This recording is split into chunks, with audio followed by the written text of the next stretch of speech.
What's up, everyone? Welcome back to another episode of Ben on Sports. And as the MLB All Star break is this week, I figured instead of doing just a June update, I would combine a June update and the All Star break. I did not forget the monthly updates. I just wanted to combine the two. So without further ado, let's get into the 2026 All Star break update, looking at where the league stands currently. Some storylines in the All-Star break. The AL, American League, incredibly mid. I don't know if they have any of the best 3 or 4 teams in baseball. The wild card race reflects this, with mostly everybody in the running for wild card being under 500.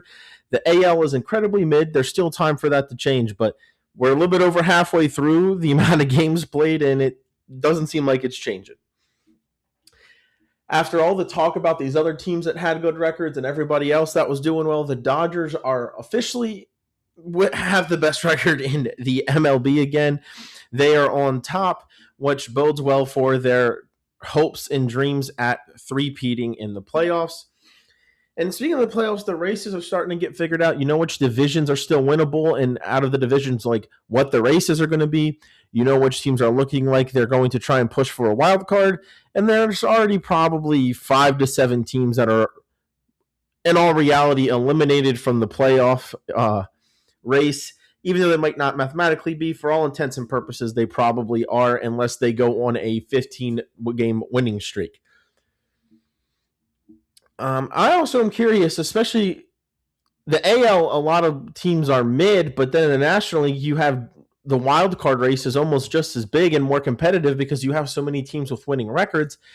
I'm interested to see who's even selling at the trade deadline. Like, how many of these teams that are within 2 or 3 games of the wild card at the All-Star break are like, yeah, we need to sell, or we're an ascending team, we need to sell, or we're an older team that still has hopes at the playoffs, we need to sell. I'm interested to see. There might not be a lot of teams selling, and it's hard to do mutually beneficial trades for playoff contending teams. Not impossible, but also not common. So as of right now, the trade deadline ain't that far away, and it's going to be hard to get deals done with a lot of teams considering the wild card races. The Marlins are all of a sudden the hottest team in baseball. They had an awful start to the season, and now they are, well, the Phillies also got off to a bad start, but both of those teams are running down the Braves, who are way ahead in the divisional race. But right now, the Marlins just absolutely on fire, starting to look better than they did last year when they broke out and surprised everybody. And if they can keep up, they're not going to be able to stay at the same exact pace, but if they can keep up the level of play, maybe they can be a surprise National League playoff team. And another side rant, All-Star voting is still horrible in the MLB. The issue is everybody says, like, well, how do you change it? And maybe that's a fair point. There's no perfect system because I don't think any leagues really have good All-Star voting.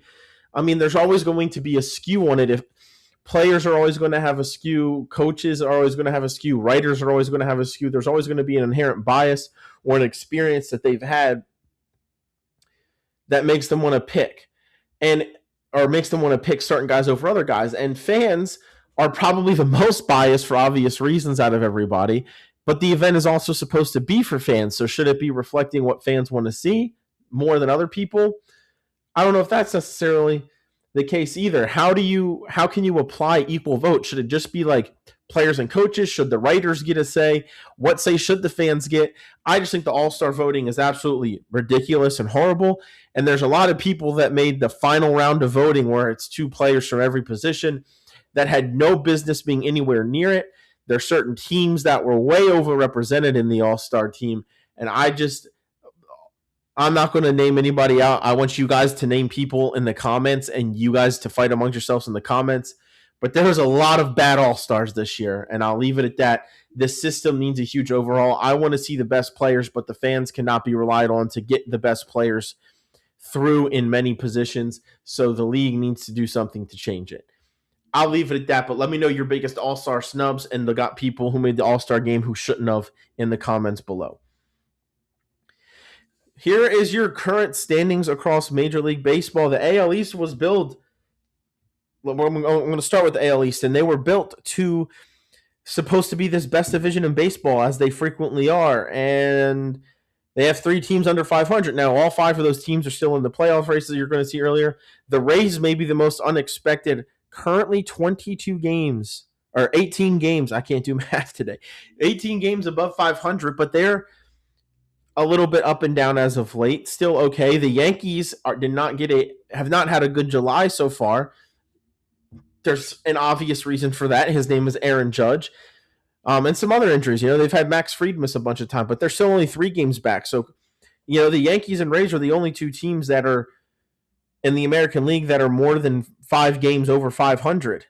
Everybody else is 5 games over 500 or less in the American League. So those are supposed to be the best 2 teams. And can the Yankees run down the Rays? You have the Red Sox, the Orioles, and Blue Jays within 2 games of each other, who can make the wild card out of them. All 3 of those teams are streaky and have very obvious flaws. Who knows?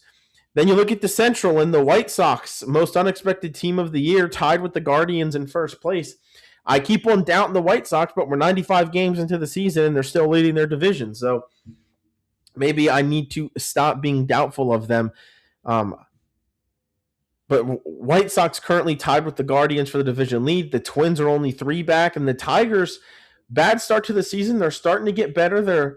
They're climbing out of their hole a little bit. They've reintroduced themselves to the wild card battle, and only 6.5 games out of the lead. That's a decent-sized gap, but still enough time to make that up, especially if the White Sox start to falter like we think they are. The only team here, and the first team in the American League that I will say is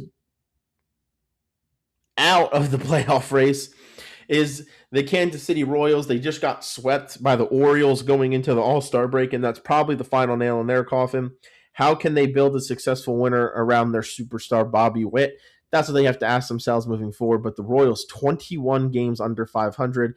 They're out of their division race, and they are out of the wild card race, in my opinion. And then in the West, the Rangers, only team with a winning record. They're 2 games over 500. The Mariners, so close to World Series appearance last year, a game under 500.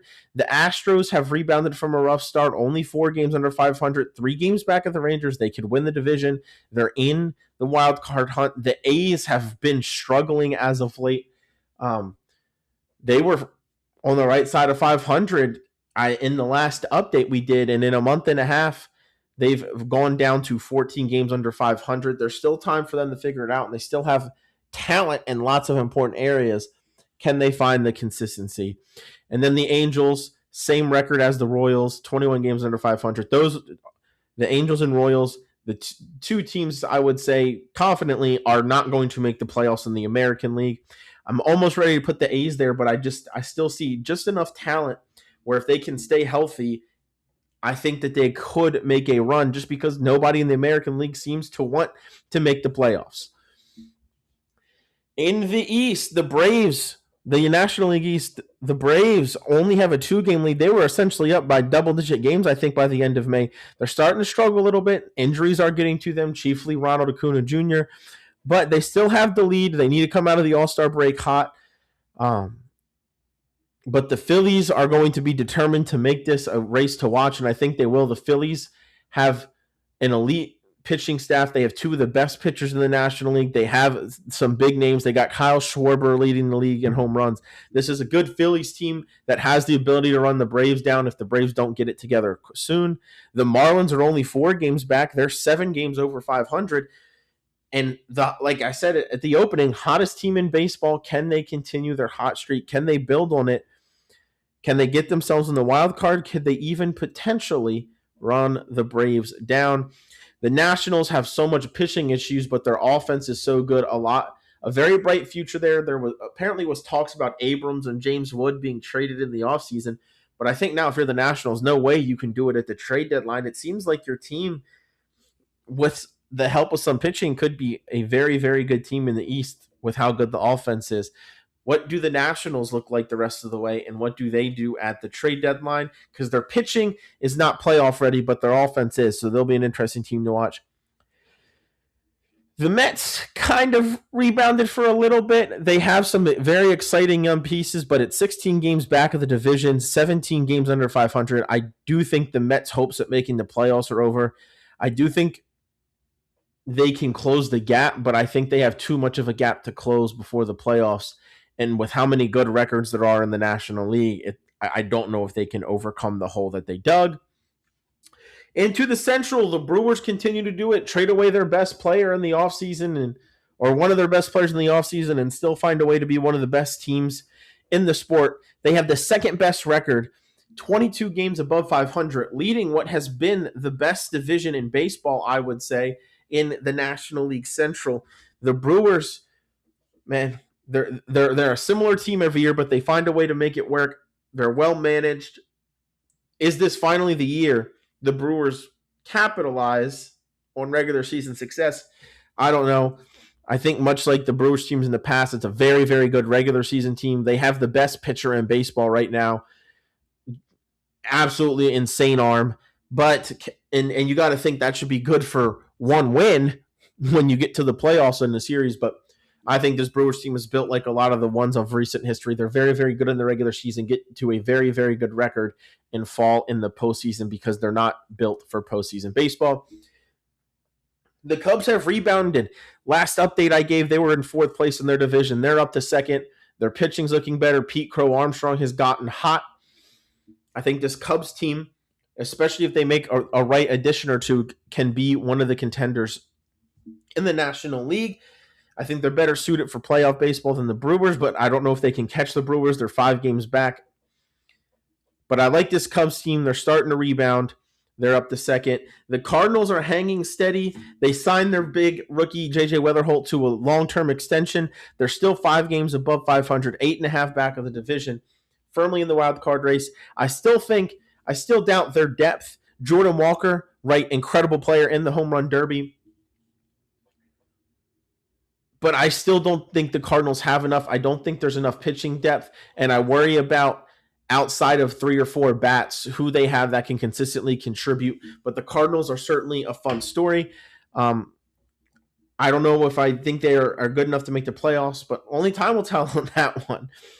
9.5 back of the Brewers is the Pirates in 4th place in the division. I think they're probably the 3rd best team. Skeens, not having a normal Paul Skeens year, but it's still a pretty darn good year if you look at the numbers. The Pirates have a little bit more offense. Connor Griffin being out is not going to be helpful for them, but they still have enough in other places. Ryan O'Hearn having the best season of his career with the Pirates. They still have Skeens. They still have pitchers in other places.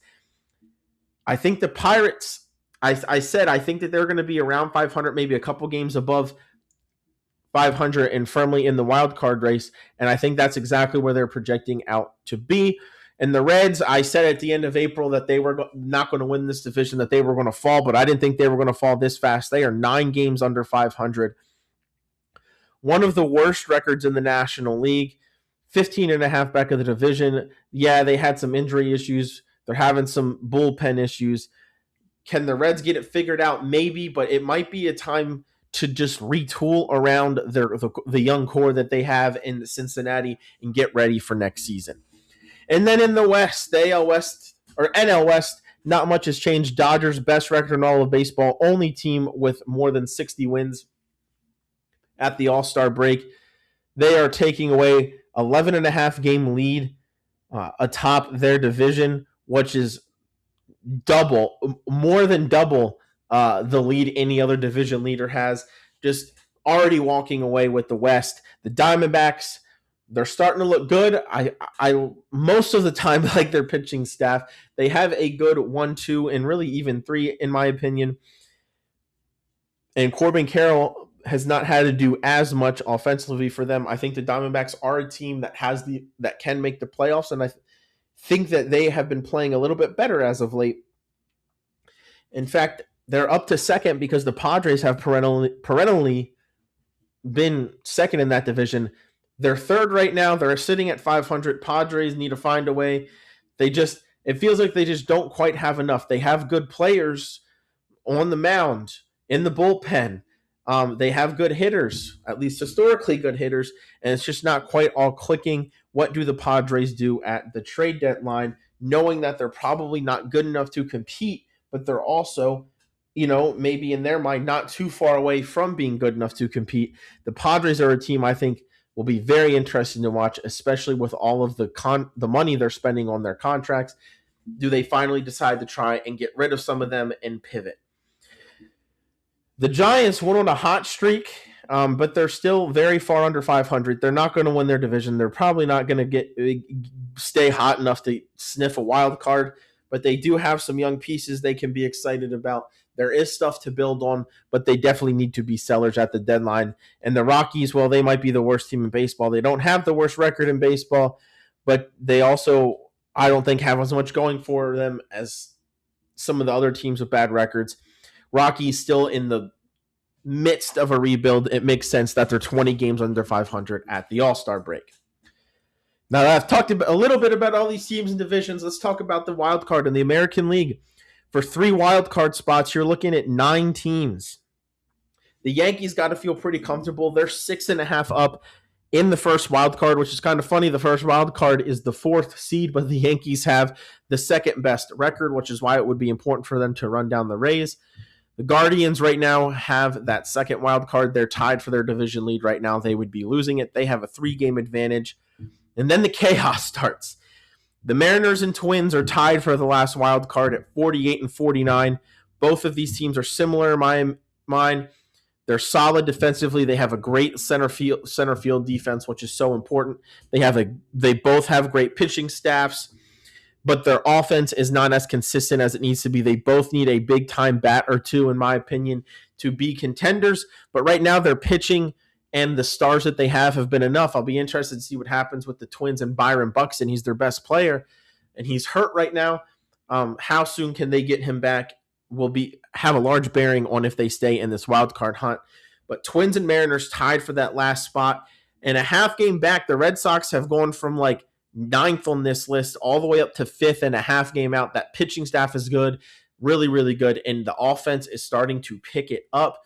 The Red Sox just a half of game out of the playoffs, and I got to say, I think they're definitely more well-rounded than the Twins. Maybe they can even catch the Mariners. In 6th place, I said this earlier, the Astros got off to a bad start to the season. They were scoring a bunch, but they were giving up a bunch, and they have closed the gap to just 1.5 games out of the playoffs, but they have to pass 3 teams to get there. Astros led by probably the MVP frontrunner and Yordan Alvarez. They still have some of that old core there. More and more of it is starting to disappear. They have found a way to keep on addressing needs, developing players. My number one concern, though, about the Astros in the wild card, they've been trading away their farm system for so long, trying to stay relevant and chase World Series, that they don't really have a whole lot of ways to make moves. And a lot of the teams around them are going to have the ability to make moves if they want to. And there's a lot of teams around the Astros that are able to make moves that are trying to make the playoffs and be competitive. And that could be one thing that hurts the Astros at the trade deadline. The Orioles, all of this promise, and they're still 5 games under 500, just not a fundamentally sound team in the games that I have watched of them, which is why I think teams like the Red Sox and the Mariners and potentially even the Astros are better suited than the Orioles. Plenty of talent, first-year manager, something seems wrong in Baltimore. But they're still only 2 games out of the wild card, and they have Pete Alonso, who's quietly having a really good year after a somewhat slow start. Can they get Gunnar Henderson turned around? Samuel Basallo, one of their Rookie of the Year contenders, is starting to play really well. Their pitching staff is starting to play better. I still just feel like something's awry in Baltimore. They're 2 games back, but they would have to pass the Mariners, the Twins, the Red Sox, and the Astros. That's 4 teams while holding off 2 teams behind you. That's a lot to do. 2 games is doable. I don't know if they're going to do it, but they certainly feel like they should be a playoff contending team. So if they're anywhere close at the deadline, they're probably not selling. Maybe that helps them out as well. The Blue Jays, 2.5 games out. They were 2 outs away from winning the World Series, and now they're in danger of not making the playoffs. They're 8th. in this American League wildcard battle, but still only 2.5 back of the third playoff seed. Can the Blue Jays find a way to get hot? I still think the Blue Jays are missing offense and they're missing depth in the pitching staff. They have a good front end there in Toronto, especially headed up by Dylan Cease, who's been one of the best pitchers in the league, especially in the American League. Can the Blue Jays get it turned around? They were third in the division last update. They're now last in the division. Granted, they're only 2 back of the Red Sox and a half a game back of the Orioles. But I don't know. I don't see the Blue Jays having the depth. I don't see them having offensive consistency, especially outside of just a couple guys. So I don't think the Blue Jays are prepared to make a run this year unless they upgrade their offense. And the Tigers seem like they were dead and out last update, but the Tigers now only 3.5 back. Now they do have to pass 6 teams. They have to pass a boatload of teams, which is not always easy. Sometimes it's not just about how many games back you are. It's about how many teams you have to get around to get to the wild card. And they have to get around a lot. But they have the pitching staff, especially if Tariq Skubal stays healthy. They have a young infusion of talent. They have guys that have been in this playoff race before. They made the playoffs the last 2 years. They've been in tight playoff series. The Tigers should have some experience here. I would not count the Tigers out. Have they done enough to convince their front office to go for it instead of trading a name like Tariq Skubal, who's a free agent at the end of the year? I don't know, but that's going to be a cloud hanging around this team's head until the trade deadline. And if they get through the trade deadline with Tariq Skubal, that might mean they're trying to go for it one more year. I do think they have to come out of the All-Star break hot to prevent that, but anything is possible in an AL where nobody wants to go to the playoffs. And in the National League, the Cubs only 2.5 up to the cut line. The Phillies are 2 up, and the Marlins, the streaking Marlins, have the final spot by 1 game. Cubs and Phillies make sense, and you feel confident that they should be good enough to hold their spot. So, in my opinion, this really comes down to assuming the Phillies and Cubs do what they're supposed to do. Can anybody catch the Marlins? And I think that they can. The Cardinals, I've already mentioned, I think they're good. They're going to finish around 500. I don't think they're going to be quite good enough to sneak in, but right now they're only 1 game back of the Marlins. I don't think it makes sense for the Cardinals to trade a whole bunch trying to build a winner this year. I think you should focus on next season. The Pirates might be a team. They got a GM that if they don't show something soon, he's going to be out of there. So maybe the Pirates do just enough to sneak in there. I think that's a possibility. I like the Diamondbacks. They're 2.5 out. They went to the World Series a few years ago. Or almost went to the World Series a few years ago. Can they get back there? I think the Diamondbacks are trying to win. You have your franchise player in Corbin Carroll. You have a good front end of your rotation. Can the Diamondbacks continue to play well? Can they make the right moves at the deadline? Right now, I honestly would say the Diamondbacks are my favorite out of all these teams to continue their success and get that third wild card spot. The Padres, I think, might sell at the deadline or at least try and restructure contracts, try and convince somebody to take a Xander Bogaerts contract that has been horrible and way overinflated. I think that might be the stage the Padres are at. And then you have the Nationals, who, like I said, I think they have a great future on the back of James Wood and CJ Abrams. But I don't think they need to sell pieces. I think they should continue to build from within and use free agency in the draft. And the Nationals could be looking really, really good next year. I don't think it's possible for them to trade for the pitching that they need in order to make this run in the National League that is clearly the better league. I'm going to do this quick. My fakes and my favorites out of the contenders. So this is people that currently hold playoff spots. Who do I think is fake? Who do I think is a favorite? I've been on the train that the Rays are fake all year. I think it's a typical, we're really good in the regular season. We surprise people, but they are not built to win in the playoffs. Yes, they have a good pitching staff, but it's just, and I'm usually, if you have a good pitching staff, you can win it in October. I don't buy it with the Rays. The Rays are my number 1 fake team, even if they win the division. The American League is much weaker, but I don't think the Rays can beat any of the top contenders in the National League.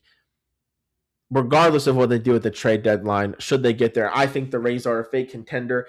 Close behind them, the White Sox have almost changed my mind. I've been saying this for a month and a half, that I said coming into the year that I thought the White Sox were going to win 70 to 80 games. I still think they get there. I don't think that they're going to finish in a playoff spot. However, I don't buy the White Sox. I think they've been a great story, and they have a lot to be happy about, and they have a lot to look forward to with this rebuild. I don't think this is the year that they put it together. The Marlins I had in a very, very similar boat as the White Sox coming into the year. I do think eventually returning to the average is going to get the Marlins, and you can argue maybe their winning streak was them returning to average. But if they play 500 or close ball the rest of the year, they are going to get passed by the teams behind them in the wild card race. I don't think the Marlins are ready to compete in the playoffs. I don't think they're ready to go to the playoffs. They're not far off, though, so the Marlins are my third fake. And now some of my favorites.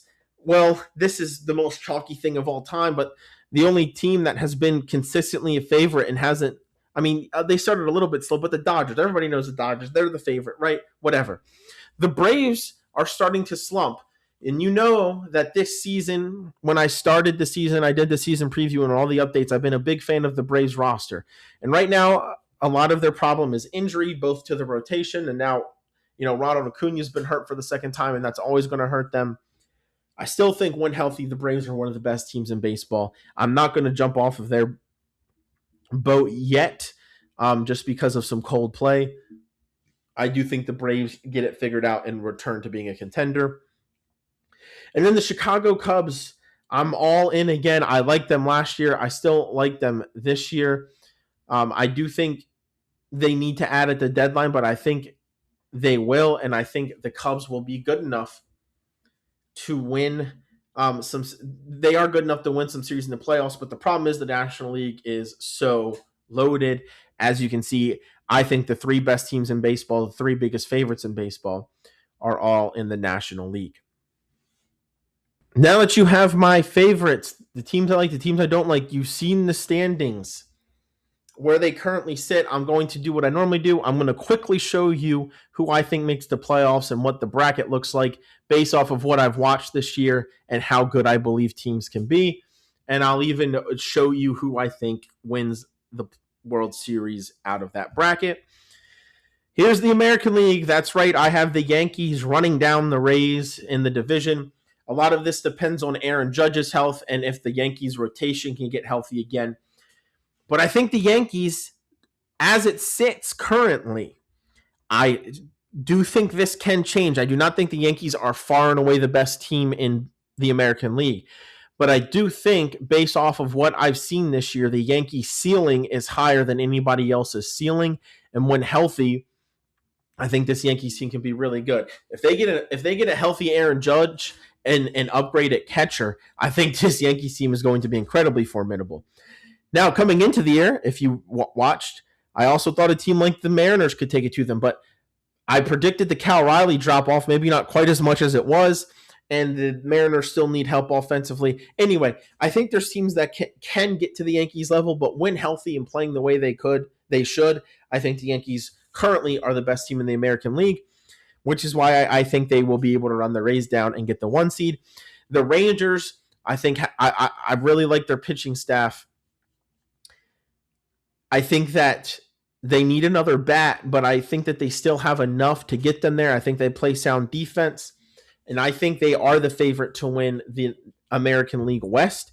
And I think they could even potentially, they'd have to get hot to do it, but I think it's possible for them to hit 90 wins.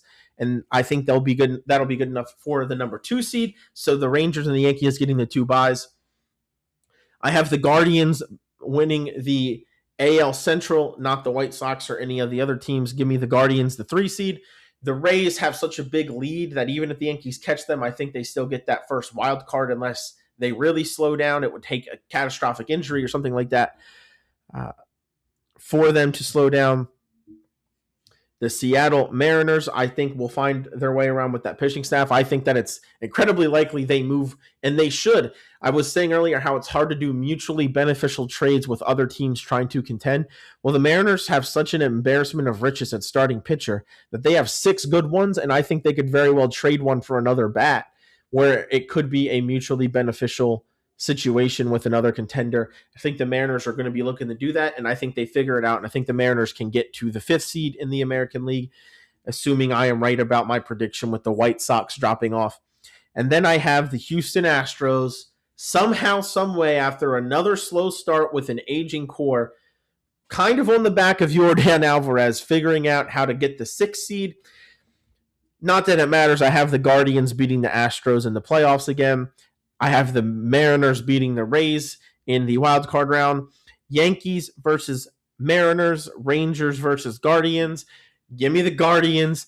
Give me the Yankees. Another Guardians-Yankees matchup in the postseason where I have the Yankees going to the World Series. Maybe a little bit chalky. Maybe it's not. Maybe the Rays would be the chalk since they have the best record. But right now, based off of what I've seen and what I think everybody's capable of, I have the Yankees making it out of the American League.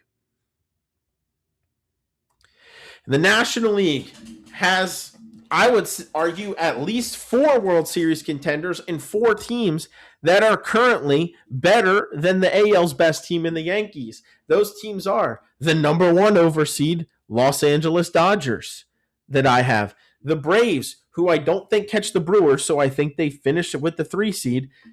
And the Cubs, I've already met, who I don't think they run down the Brewers. I think the Brewers are so good in the regular season, which is why I gave them the 2 seed. Right? But I already told you the Dodgers, the Cubs, and the Braves. Who do I think that 4th World Series contender that the National League has? Well, it's not the Brewers. I already talked about them and why I don't think they'll be there. I do think they still get the 2 seed. I think it's the Phillies. The Phillies are playing really, really well as of late. They made up a ton of ground in not a lot of time. They have the bats. They have the starting pitching. They already have so much on that roster. They have the postseason experience with that core. Give me the Phillies also being really, really good.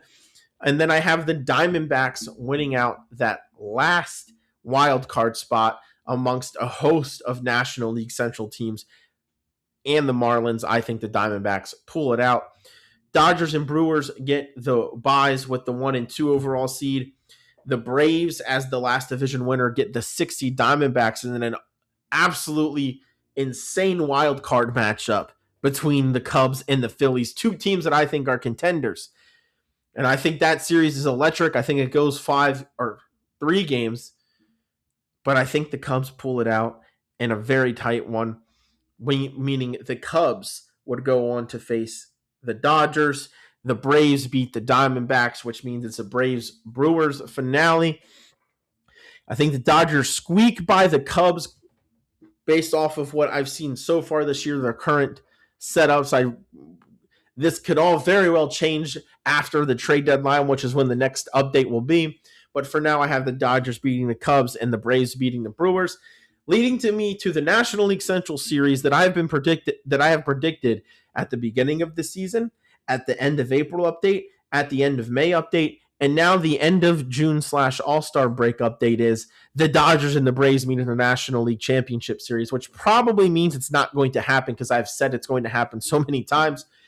But that's the matchup I'm left with in this bracket. But for the first time, I do not have the Braves getting by the Dodgers. I have the Dodgers beating the Braves, which means the World Series is everybody's most hated World Series, arguably the 2 most hated teams in the MLB facing off for the second time in 3 years in the World Series, the Yankees and the Dodgers, where I have the Dodgers becoming the first team to three-peat since the late 90s into 2000, and that team was the New York Yankees.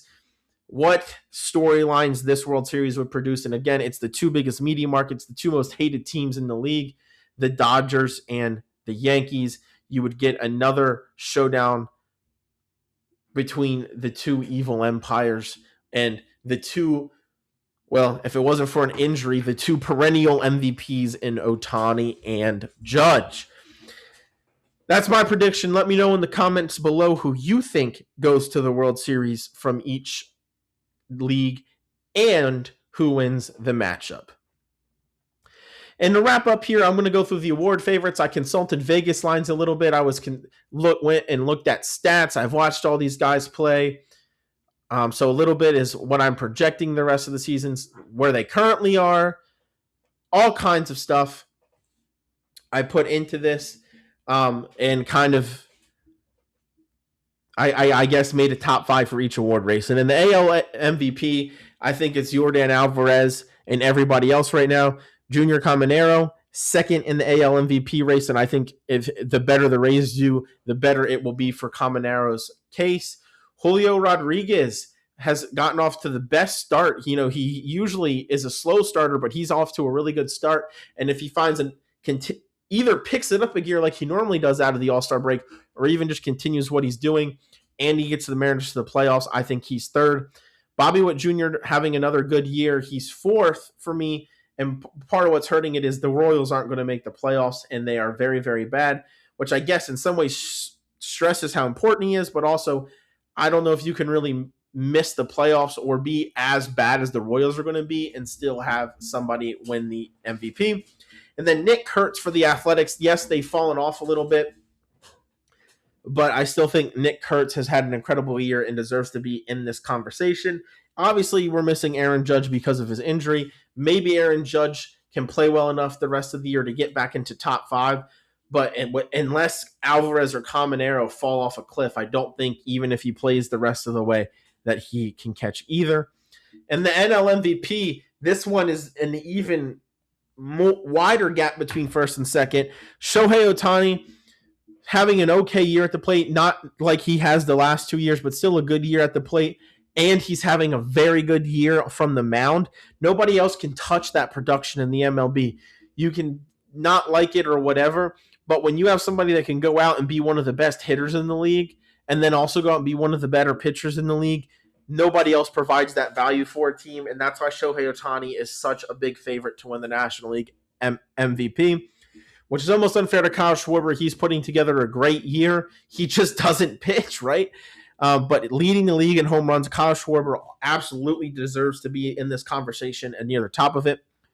The Cubs have rebounded, and it's in a large part to the increase in play of Pete Crow Armstrong. He's really, really started to play better as of late, and with it, the Cubs have played better. Pete Crow Armstrong, third on my National League MVP list.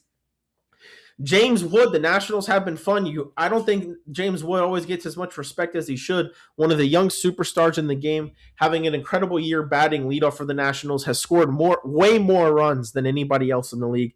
James Wood, my fourth NL MVP.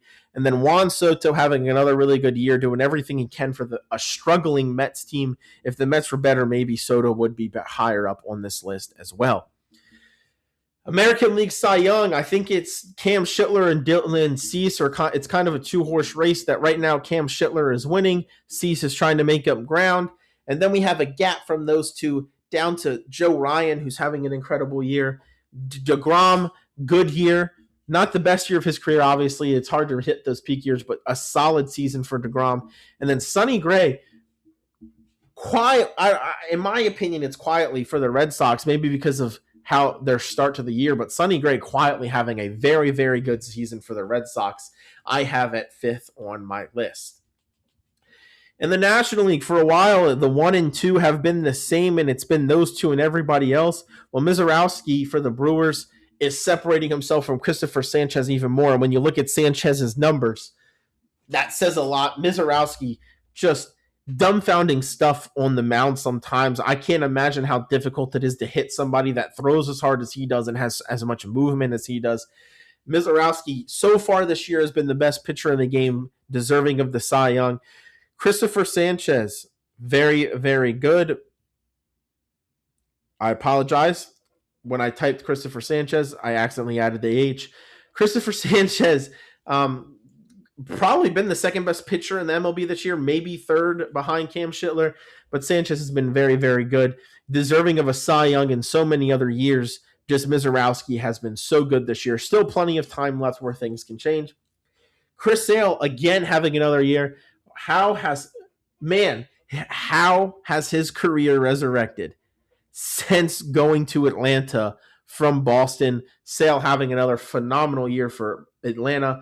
Part of the reason why they are still first place in the division.